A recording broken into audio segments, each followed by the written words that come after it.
News local news కు స్వాగతం అన్న. కలెక్టర్ ఆదేశాలు అమలయ్యేన మంత్రి పట్టణంలో అభివృద్ధి పనులపై సందేహాలు. మంతనిలో వాస్తవానికి గౌరవ కలెక్టర్ గారు నెల రోజుల్లో 2 కోట్ల రూపాయలతో నిధులు కేటాయించి అభివృద్ధి పనులు చేయాలని, అంటే సమీకృత వ్యవసాయ మార్కెట్, కూరగాయల మార్కెట్, మాంసం అనేది అన్నారు. కొన్ని అంటే ఆలస్యమయ్యే, అంటే టెండర్ అనుమతులు, తర్వాత అనుమతులు, పర్మిషన్ల ఆలస్యమయ్యే అవకాశం ఉంది అని ఆ క్వశ్చన్ మార్క్ పెట్టి రాయడం జరిగింది. దాంతోపాటు ఆహ్లాదం సాగుకు ఆలవాలమని బుక్కల వాగుపై ఆ రోజు గౌరవ శ్రీధర్ బాబు సార్ మంత్రిగా ఉన్నప్పుడు 6 కోట్ల రూపాయలు మంజూరు చేపిస్తే దాని మీద కట్టినటువంటి చెక్ డ్యామ్స్ తో 24 అవర్స్ 24 గంటలు ఆంధ్రాలో ఉన్నటువంటి ఆ కాలువలను తలపిస్తూ నీరు పుష్కలంగా ఉండడంతో చుట్టుపక్కల ఉన్నటువంటి మనకి ఎక్కడ నుంటే ఈ మన మంతని మండలంతో పాటు కమాన్పూర్, రామగుండం మండలం, అంటే బుక్కలవాగు పరివాహక ప్రాంత రైతులంతా కూడా మోటార్ల ద్వారా నీటిని తీసుకొని దగ్గర 500 ఎకరాలు సాగు చేసుకుంటున్నారని వార్తను మనం ఈనాల్లో ప్రధానంగా చూడవచ్చు. దాంతోపాటు అతివలకు భరోసా పోలీసుల ఆధ్వర్యంలో కేంద్రాల నిర్వహణ బాధితులకు ధైర్యంగా సమస్యలు చెప్పుకునే అవకాశం కల్పిస్తున్నారు. అంటే భరోసా కేంద్రాలు పోలీసు ఆధ్వర్యంలో నిర్వహిస్తున్నారు. అతివలు అంటే మహిళలకు ఏదైనా సమస్యలు వచ్చినప్పుడు వారికి వ్యక్తిగతంగా వారి ఆత్మగౌరవానికి భంగం కలిగేలా వారికి అనేక, అంటే విధి నిర్వహణలో కావచ్చు, ఉద్యోగ కేంద్రాల్లో కావచ్చు, లేదా వారి ప్రయాణాలలో కావచ్చు, వారికి ఇంట్లో కూడా ఏదైనా సమస్య వస్తే ఆ సమస్యను చట్ట పరిధిలో భరోసా కేంద్రాల ద్వారా పోలీసుకు చెప్పుకునే అవకాశాన్ని మన తెలంగాణ పోలీస్ శాఖ ఈ భరోసా కేంద్రాలను ఏర్పాటు చేస్తున్నారు. పెద్దపల్లిలో 8, తర్వాత ఈ జగిత్యాలలో, ఈ విధంగా జిల్లా వ్యాప్తంగా కేంద్రాలను ఏర్పాటు చేసి మహిళల చైతన్యం, ఎందుకంటే ఈ ప్రభుత్వం వచ్చిన కానీ మనం చూస్తున్నాం మహిళలకు మొదటి ప్రియారిటీ ఇవ్వడం జరుగుతుంది. మహిళలకు బస్సు సౌకర్యం కావచ్చు, మహిళలకు గృహజ్యోతి కింద గ్యాస్ సబ్సిడీ కావచ్చు, తర్వాత కరెంటు సబ్సిడీ కావచ్చు, అంటే మహిళలకు ఈ విధంగా చేస్తాలో భరోసా కేంద్రాన్ని కూడా పెట్టడం జరిగింది. దాంతోపాటు స్థానిక సంస్థలో ఎన్నికలకు సిద్ధమని, అంటే స్థానిక సంస్థలకు సంబంధించిన రోజు ఒక వార్త ఏదో ఒక పార్టీ నుంచి ఏదో ఒక పేపర్లో మనం చూస్తున్నాం. ప్రజలందరూ కూడా ఎప్పుడెప్పుడా అని ఎదురు చూస్తున్నారు. ఎందుకంటే పెద్ద ఎన్నికలు, అంటే మనకు అసెంబ్లీ ఎన్నికలు అయిపోయాయి, తర్వాత లోక్సభ ఎన్నికలు అయిపోయాయి. ఇప్పుడు యువత అంతా కూడా పోటీకి సిద్ధంగా అవుతున్నారు. తర్వాత సీనియర్ నాయకులు అంతా కూడా చర్చ, ఎక్కడ నలుగురు కలిసినా ఈసారి రిజర్వేషన్ ఉంటుందా ఉండదా, రిజర్వేషన్ ప్రక్రియ అదే ఉంటుందా, చేంజ్ అవుతుందా? మీకున్న సమాచారం, నాకున్న అవగాహన, అంటే సమాచారం కూడా మనకు పెద్ద పైన చేయలేదు, కానీ నాకున్న అవగాహన బీసీలకు ప్రాధాన్యత ఇస్తూ బీసీల యొక్క కుల ప్రాతిపదికన కులగణన చేస్తాం, కులగణన చేసినాక ఎలక్షన్కి పోతామని గౌరవ రేవంత్ రెడ్డి గారు ప్రకటించడం. అయితే కులగణన చేయడానికి సమయం లేదు కాబట్టి, మీరు కూడా చాలా వీడియోలు చేశారు, కులగణన చేయడానికి ఇప్పుడు సమయం లేదు కాబట్టి ఓటర్ లిస్టులో ఉన్న ఆ కులాన్ని పరిగణలోకి తీసుకొని ఓటర్ లిస్టు ఈసీ ఇచ్చినటువంటి ఆ ఓటర్ లిస్టును బేస్ చేసుకొని బీసీలకు ఎక్కువ సీట్లు ఇచ్చే అవకాశం ఉంది. సో బీసీలకు ఎక్కువ సీట్లు ఇవ్వాలి అంటే ఎస్సీలకు ఉన్నటువంటి రిజర్వేషన్, ఎస్సీలకు ఉన్న రిజర్వేషన్ కొనసాగిస్తూనే బీసీలకు, అంటే జనరల్ నుంచి బీసీలకు ఇవ్వాల్సిన పరిధి ఉంది. సో దాని మీద కూడా కొంతమంది శక్తులు, అంటే ప్రభుత్వాన్ని అవాసుపాలు చేయడానికి, కేంద్రం నుంచే నిధులు రాకుండా, లేట్ చేస్తే నిధులు రాకుండా ఉండడానికి ఈ బీఆర్ఎస్ కానీ లేకుంటే కొంతమంది కుట్రలు చేసి ఎలక్షన్, అంటే 5,600 కోట్ల రూపాయలు స్థానిక సంస్థలు కనుక పెట్టకపోతే రాష్ట్ర ప్రభుత్వానికి రావాల్సిన 5,600 కోట్ల రూపాయల డబ్బులు కేంద్రం గ్రాంట్ నిలిపేస్తుంది. అవును, 6 నెలల కాల పరిమితి దాటిన తర్వాత సరైన వివరణ కనుక లేకపోతే, తద్వారా రాష్ట్ర ప్రభుత్వాలు ఏదైతే పురోగతి సాధించాలి పల్లెల్లో అనుకుంటానో దాని ద్వారా రాష్ట్ర ప్రభుత్వం ఆలోచన, రాష్ట్ర ప్రభుత్వం మేలు చేయాలన్న లక్ష్యం నెరవేరేది. దానికోసమన్నా ఎన్నికలు పెట్టాలి. కానీ ఎన్నికలు పెట్టాలి రాజ్యాంగబద్ధంగా. ఒకవేళ ఏదైనా వాయిదా పడితే 6 నెలలలోపు ఎన్నికలు నిర్వహించాలని మనకు రాజ్యాంగం చెప్తుంది. కానీ ఇక్కడ బీసీ రిజర్వేషన్ పెంపు ప్రక్రియ ఉంది కాబట్టి బీసీలకు రిజర్వేషన్ పెడితే తప్పకుండా రిజర్వేషన్ చేంజ్ చేయాల్సిన పరిస్థితి వస్తుంది. బీసీలో పరిగణలోకి తీసుకున్నప్పుడు అప్పుడు కొత్త చట్టం ప్రకారం 2018 పంచాయతీరాజ్ యాక్ట్ ప్రకారం చేశారు. అంటే కేసీఆర్ కూడా అప్పుడున్న ముఖ్యమంత్రి ఏమనంటే 2 దఫాలు ఇదే రిజర్వేషన్ ఉంటుందని అన్నారు. కానీ వారు ఎందుకన్నారు, రాజకీయంలో ఒకవేళ అంటే ఉన్న ప్రజాప్రతినిధి నేను మళ్ళీ కూడా గెలవాలనే ఉద్దేశంతో పనిచేయాలనే కోణంలో అన్నారు. కానీ ఈ రోజు బీసీ అనేది వచ్చింది కాబట్టి నాకు తెలిసి అయితే ఆ సేమ్ రిజర్వేషన్ ఉండకపోవచ్చు, బీసీల పెంపు అని. క్వశ్చన్ అన్న, ఈ నెల 23వ తారీఖు తోటి తెలంగాణ రాష్ట్రానికి సంబంధించిన బీసీ కార్పొరేషన్ రద్దు కాబోతుంది, వాళ్ళ పదవీ కాలం పూర్తవుతుంది.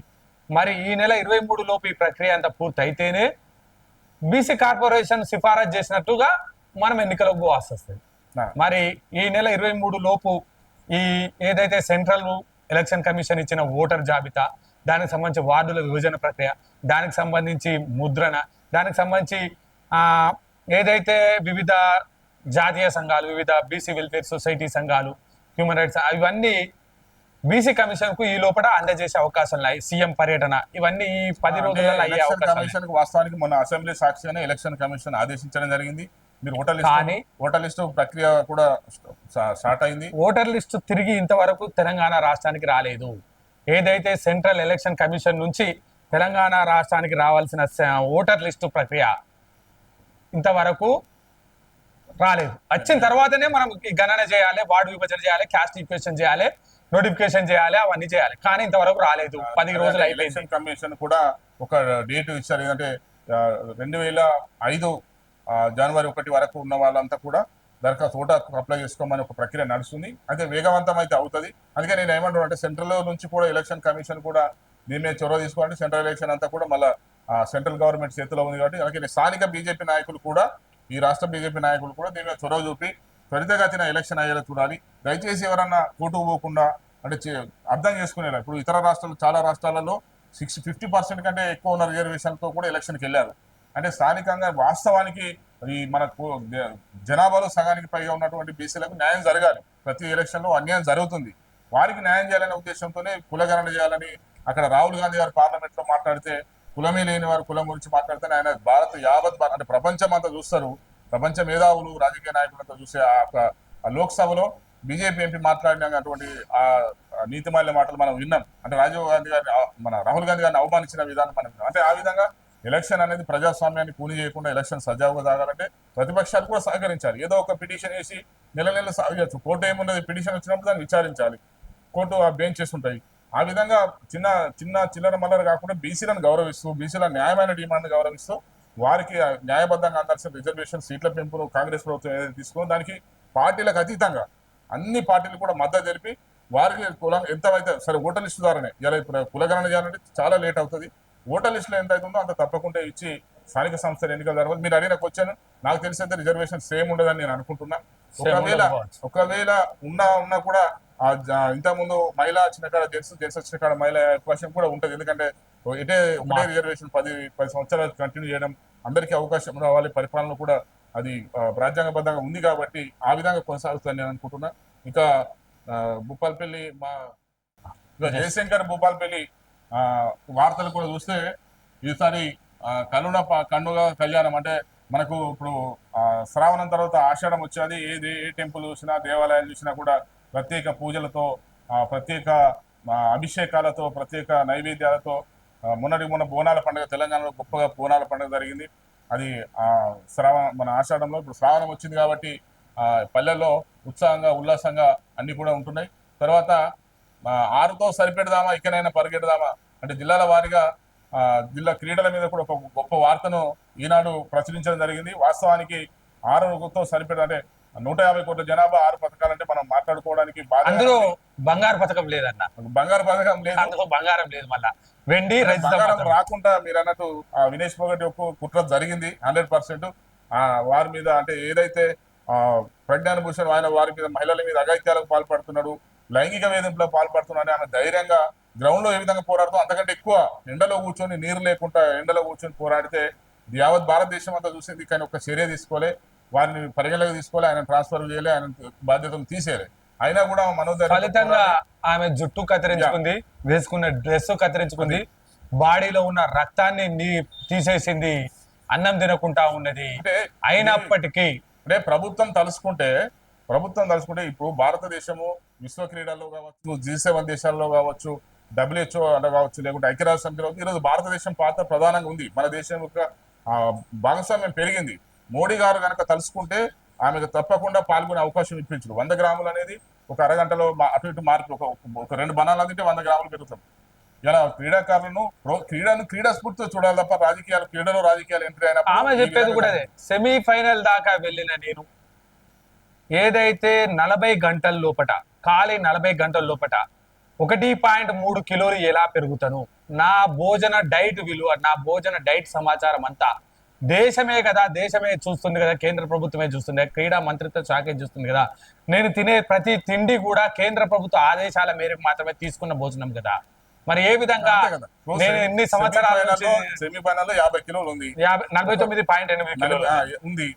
ఫైనల్ వచ్చేసరికి 52 కేజీలకి మధ్యలో ఒక రోజు గ్యాప్, ఒకటే రోజు 40 ఒక రోజు గ్యాప్ లో అన్ని కిలోలు పెరిగింది అంటే ఇది కుట్ర ఉంది కదా. మాకు ఇచ్చిన ఫుడ్ లా ఎక్కువ ప్రోటీన్, ఎక్కువ రాత్రి పెరిగే ఒబెసిటీ వచ్చే ఏమి ఇచ్చారో అదంతా విచారణ జరపాలి. కానీ అందుకే అంటే యావత్ భారతదేశం తలదించుకోవాల్సిన పరిస్థితి. మరి ఇప్పటికి కూడా దాని మీద విచారణ లేదు, విచారణ ఉండదు, విచారణ చేయరు. ఏదన్నా కమిటీ లేదు, విచారణ కావాలని మళ్ళీ క్రీడాకారులు కూడా చాలా మంది ఆమె మద్దతు తెలుపుతలేరు. ఎందుకంటే ఇదే పనిష్మెంట్ మమ్మల్ని చేస్తారు. ఆమె చెప్పింది కుస్తీ గెలిచింది, నేను ఓడిపోయాను, ఇక సెలవు, ఈ దేశంలో నేను క్రీడ చేయలేను, నేను కుస్తీ చేయలేను, నాకు సెలవు ఇప్పించండి అని చెప్పి చేతులు జోడించి 150 కోట్ల జనాలకు ఆమె వందనం చెప్పి ఇక నాకు క్రీడలకు సంబంధం లేదని చెప్పి ఏడుస్తూ వెళ్ళిపోవడం. చాలా మంది అంటే వాస్తవానికి రాజన్న మన క్రీడాకారులు ఈ దేశం నుంచి పోటీ, దేశంలో చాలా మంది ప్రతిభ ఉంది, చాలా మందికి ఉత్సాహం ఉంది. కానీ ఈ దేశంలో సౌకర్యాలు లేకపోకూడదు. ఒకటి రాజకీయ కోణంలో సెలక్షన్ అప్పుడు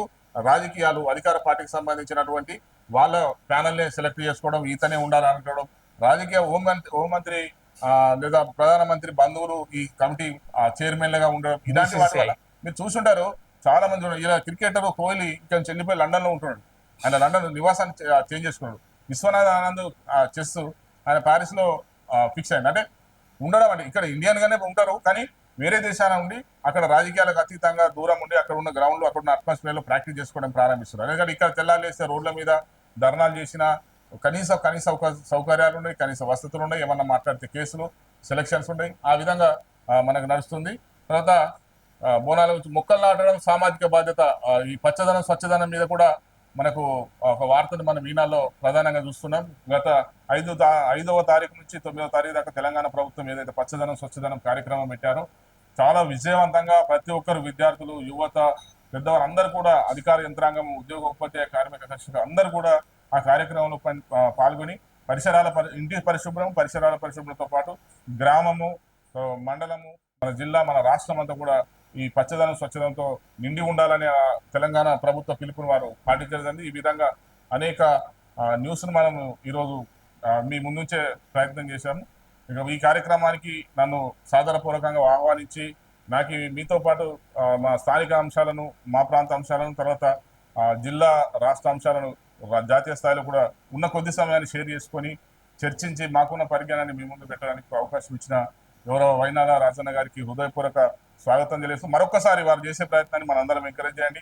ఈరోజు మొబైల్ ఉంది, మొబైల్లో వైనాల న్యూస్, వైనాల రాజు ఛానల్ కూడా మనకు యూట్యూబ్లో ఉంది. ఎన్నో పనికి మారిన ఛానళ్ళు మనం వాచ్ చేస్తూ సమయాన్ని, రీల్స్ వాచ్ చేస్తూ సమయాన్ని వృధా చేసుకుంటాం. స్థానికంగా ఇలాంటి ఉత్సాహత కలిగి ఒకవైపు రాజకీయంలో ఉంటూనే మరోవైపు పాత్రికేయ వృత్తికి అంటే ప్రజా సమస్యలను వెలికి తీసే గౌరవ ప్రభుత్వ సంక్షేమ పథకాలను అవేర్నెస్ కల్పించే, తర్వాత ఇక్కడ గౌరవ మినిస్టర్ గారు ఏదైతే రాత్రి పగలు శ్రీధర్బాబు గారు రాత్రి పగలు కష్టపడుతూ ఈ ప్రాంత ప్రజలతో పాటు జిల్లా తర్వాత రాష్ట్ర ప్రజల కొరకు వారు కష్టపడుతున్నారో వారి కార్యక్రమాలను కూడా అనుక్షణం మీ ముందు ఎప్పటికప్పుడు మీ ముందు ఉంచే చిన్న ప్రయత్నాన్ని. అంటే ఇంకొక విషయం మీకు చెప్పాలి, వారు రాత్రి వారి బంధువు ఒకరు బాగలేకుంటే వారు హనుమకొండలో ఉన్నారు, రాత్రి 4 గంటలకు లేచి అక్కడ లేచి ఇక్కడికి చేరుకొని పొద్దున్నే మళ్ళీ 5 గంటలకు మాకు ఫోన్ చేసి అంటే ఈ న్యూస్ క్రియేట్ చేయాలంటే 5 గంటలకు ఇక్కడ ఉండాలి. అంటే ఈ విధంగా ప్రయాణాలు చేస్తూ ఈ విధంగా ప్రయాస ఖర్చు కూడా చాలా అవుతుంది. మీకు తెలుసు డిజిటల్ యుగంలో ఖర్చు కూడా చాలా అవుతుంది. అయితే ఉన్న ఈ కొద్ది వసతులను పూర్తి స్థాయిలో వినియోగించుకొని మీకు నాణ్యమైన మంచి విలువలతో కూడిన పాత్రికేయ విలువలతో కూడిన న్యూస్ను మీకు అందిస్తుంది. మీరు చూసారు చాలా ఛానల్స్ వస్తున్నాయి, కొంతమంది ఇష్టారాజ్యంగా మాట్లాడుతూ బూతులు మాట్లాడుతూ తిట్టుడే ఈ పాత్రికేయం అనే రకంగా ఈరోజు తయారైంది. కానీ ఒక్క బూతు మాట కూడా మాట్లాడకుండా వారికి తెలిసినటువంటి అచ్చమైన స్వచ్ఛమైన తెలుగులో మాట్లాడుతూ మిమ్మల్ని అందరినీ కూడా కొంత మోటివేట్ చేసే ప్రయత్నం చేస్తున్నందుకు హృదయపూర్వకంగా మనం అందరినీ వారిని అభినందిస్తూ ఈ యొక్క వీడియోస్ను సబ్స్క్రైబ్ చేస్తూ మరియు షేర్ చేస్తూ లైక్ చేస్తూ వారికి అంటే వారు ఏదో రెవెన్యూ ఆదాయం యూట్యూబ్ రెవెన్యూ ఆదాయం కొరకు ప్రారంభించిన ఛానల్ కాదు. నేను వారితో చాలాసేపు మాట్లాడాను. యూట్యూబ్లో వచ్చి ఆదాయం కొరకు చేసిందో యాడ్స్ కొరకు చేసిందో కాదు. ఇది వారి వృత్తి ఉంది, వారి ప్రవృత్తిగా దీన్ని కొంత ఒక ప్రయత్నం చేస్తున్నాడు. ఆ ప్రయత్నాన్ని మనం అందరం కూడా నేను కూడా కాడారం నుంచి దగ్గర రావడానికి కూడా కారణం అదే. వారు చేసే ప్రయత్నాన్ని మనం సపోర్ట్ చేస్తే ఇలాంటి వారు ఇంకొక 4 తయారవుతే ఎక్కడికక్కడ సమస్యలు, సంఘటనలు, సమావేశాలు ప్రజలకు ఈ సోషల్ మీడియా అనేది ఈరోజు ఒక గొప్ప బృహత్తరంగా రాబోతుంది అనేది ముఖ్య ఉద్దేశం. థ్యాంక్ యూ అన్న.